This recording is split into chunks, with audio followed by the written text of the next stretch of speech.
बृहस्पति दूसरे स्थान में। जय माता की मित्रों, हम लोग वृष लग्न की चर्चा कर रहे हैं और आज बात करते हैं कि अगर बृहस्पति आपके दूसरे स्थान में विराजमान हो यानी मिथुन राशि में, तो किस तरह के फल वृष लग्न वालों को प्राप्त होते हैं। प्रायकर बहुत से पाठों में हमने बोला है कि जब भी आप जन्म पत्री का अध्ययन करो तो एक एक ग्रह के फलों को आप सम्मिलित करके उसको मिलाने का कोशिश करो, पहली बात।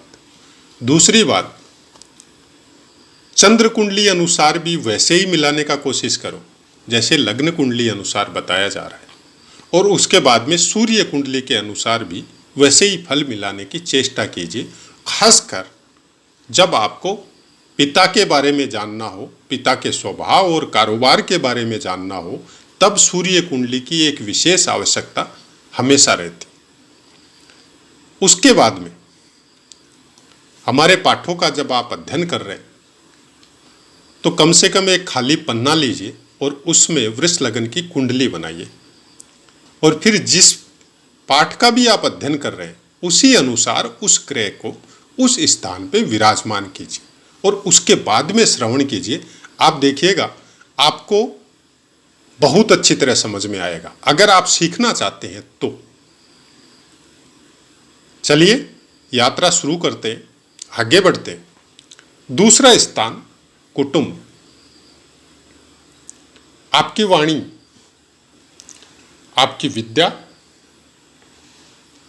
उससे उसके संबंधित फलों को जब जानने की कोशिश की जाती है तो दूसरे स्थान को प्रायकर देखा जाता है, और दूसरे स्थान में दाहिना नेत्र भी देखा जाता है।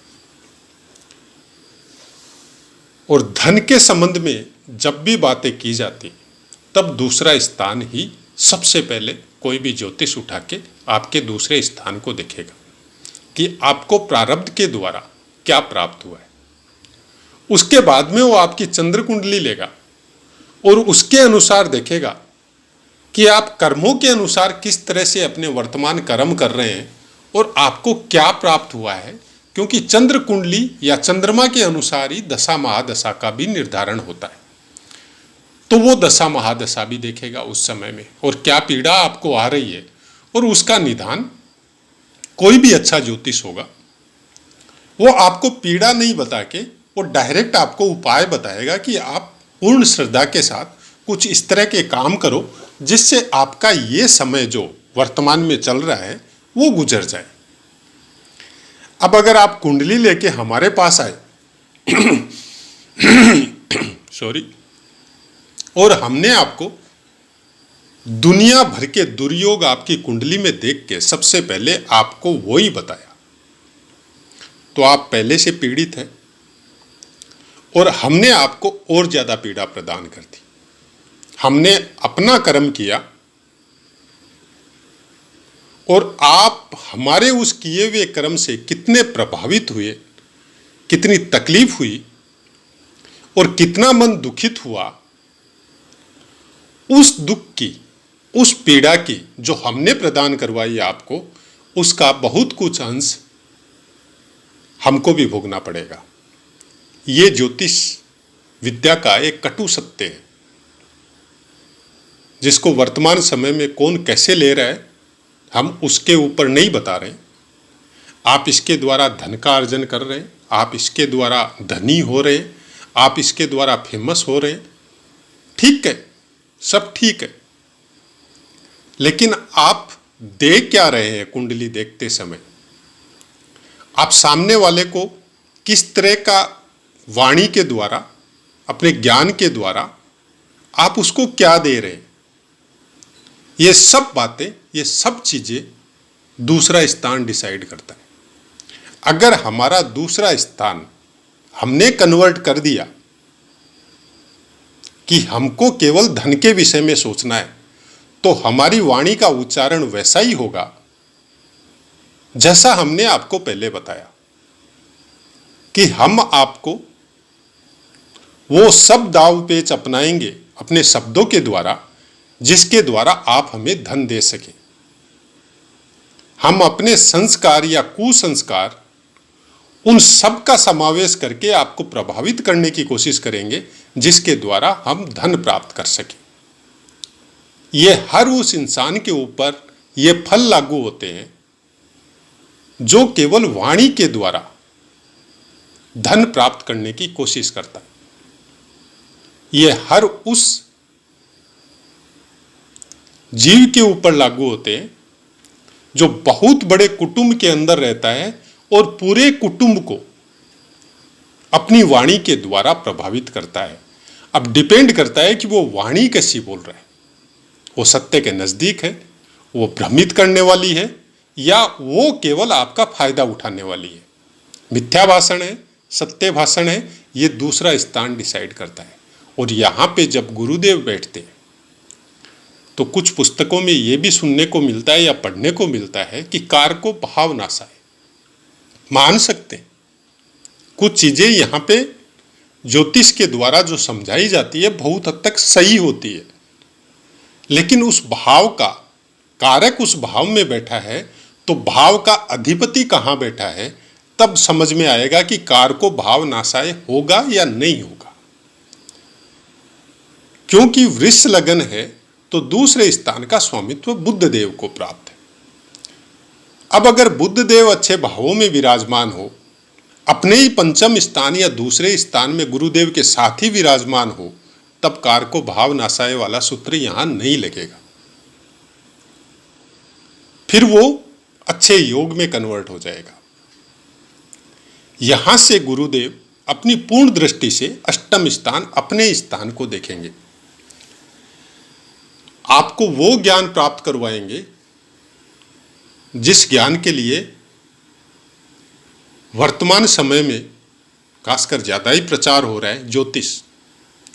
लेकिन वो ज्योतिष प्राप्त नहीं करवाएंगे जिस ज्योतिष के द्वारा आप केवल धन को प्राप्त करने वाली वाणी बोलो ना।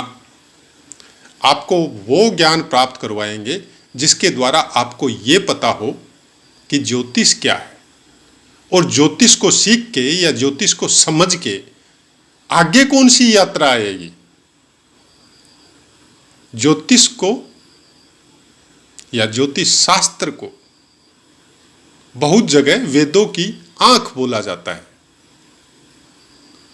यह वेदों की आंख वाला सूत्र जिसके दूसरे स्थान में गुरुदेव हो और वृष लगन हो, उनके लिए संपूर्ण रूप से फलदायी होता है। जरूरत है योग कारक हो, बलवान हो, अच्छे अंशों पे विराजमान हो, वर्ग कुंडलियों में बलवान हो और नवमांश में भी वर्गोत्तमी हो। तब ऐसा इंसान गॉड गिफ्ट लेके आता है उस सेंस का, उस ज्ञान का, जो अचानक से उसका क्लिक होता है। अचानक से वो नशे या वो चीजें उसके शरीर में एक्टिव होती है जिसके द्वारा वो बहुत कुछ जानने लगता है। एक भौतिक ज्ञान है, एक परा ज्ञान है। दो विद्याएं हैं, परा और अपरा। तो वो ज्ञान ऑटोमेटिक उसके अंदर में, जैसे किसी कुंडली का अध्ययन कर रहा है और उसकी वाणी में निकलने वाला है कुछ खराब फल, लेकिन अंदर से उसको आभास हुआ कि हम गलत बोल रहे हैं, तो वो वहां पे स्टॉपेज लगा देता है और फिर उसको समझने की कोशिश करता है कि हमारी वाणी में ये रुकावट क्यों आई, और उस चीज को वो प्राप्त कर लेता है कि रुकावट इसलिए आई थी कि हमारा प्रिडिक्शन गलत हो रहा था। तो वो ज्ञान गुरुदेव दूसरे स्थान में बैठ के देते हैं।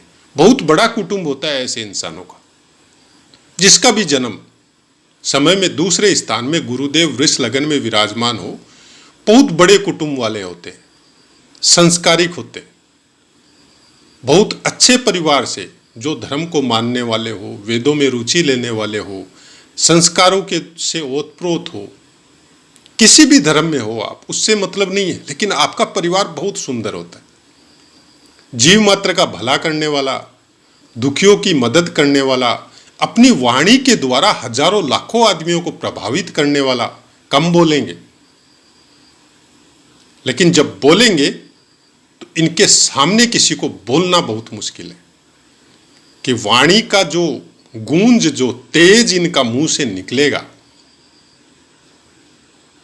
जो व्यर्थ में बकवाद करते हैं, बकवास करते हैं, अनर्गल वार्तालाप करते हैं, उन लोगों को इनके सामने बोलना बहुत मुश्किल हो जाता है। लास्ट में वो भी भक्त हो जाते हैं। यहां से ये छठे स्थान को भी देखेंगे, शत्रुओं को भी मित्र बनाएंगे। इनके ज्ञान के द्वारा, इनके संघर्ष के द्वारा ये बहुत लंबी यात्राएं यहां से प्राप्त कर सकते हैं, बहुत बड़ी पोस्ट पे आ सकते हैं, बहुत ज्यादा सरकार से संबंध में हो, राज्य से संबंध में हो, वैसे कोई सर्विस में या वैसे कोई ज्ञान के द्वारा वैसे कोई पद को ये प्राप्त कर सकते हैं। अध्यापक हो सकते हैं, प्रिंसिपल हो सकते हैं, या मल्टीनेशनल कंपनियों में अपनी सेवाएं दे सकती हैं। उसमें भी एक ह्यूमन रिसोर्सेज एक काउंटर होता है, एक पदवी होती है जिसके द्वारा सर्विस अपॉइंट होती है, उसके हेड हो सकते हैं। क्योंकि दया की भावना, लोगों को समझने की भावना इनके अंदर बहुत ज्यादा होती है। यहां से फिर ये दशम स्थान को देखेंगे अपनी 9वीं दृष्टि से। यहां पे भी ये धार्मिक आयोजन से संबंधित, धार्मिक कर्मकांड से संबंधित या फिर सरकार से संबंधित, मतलब जो भी कर्म करेंगे पूर्ण विश्वास और पूरे ज्ञान के अनुसार, और उन कर्मों को या उन कामों को ये स्वार्थहीन होके करेंगे।